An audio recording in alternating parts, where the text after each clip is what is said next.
यह है आरजे कार्तिक की 1 मिनट स्टोरी। ये कहानी एक राजा की जिसने अपने ही राजकुमार को देश निकाला दे दिया। जब राजकुमार 15 साल का था तो उसने गलत आचरण किया और राजा को गुस्सा आ गया। रानी ने बहुत समझाया, मंत्रियों ने समझाया, लेकिन किसी की नहीं सुनी। अपने बेटे को राज्य से बाहर भेज दिया।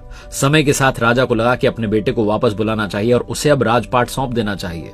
मंत्रियों को कहा कि जाओ जाकर के ढूंढो। वो जो लड़का था वो जब राज्य से बाहर निकला तो उसे कोई काम आता नहीं था, इसलिए उसने भीख मांगना शुरू कर दिया था। भिखारियों की तरह रहता था, फटे हाल रहता था। उसका शरीर जो था कमजोर होता चला गया था।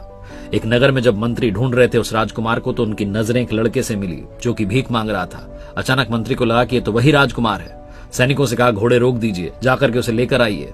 उसको लाया गया। उसके हाथ पर से मैल जो था, धूल जो थी, वो साफ की गई तो देखा कि राज चिन्ह था।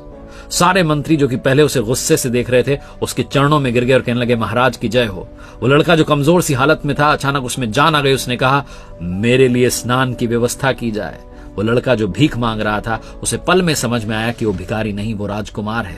ये कहानी आपकी हमारी है। हम में से बहुत सारे लोग जीवन पर यही सोचते रह जाते हैं कि मेरा कुछ नहीं हो सकता। अपनी ताकत को पहचानेंगे। हम सब उसकी संतान हैं जिसने सृष्टि को बनाया है। अगर आपने उनमें भरोसा दिखाया और अपनी ताकत को पहचाना तो आपको आगे बढ़ने से कोई रोक नहीं सकता।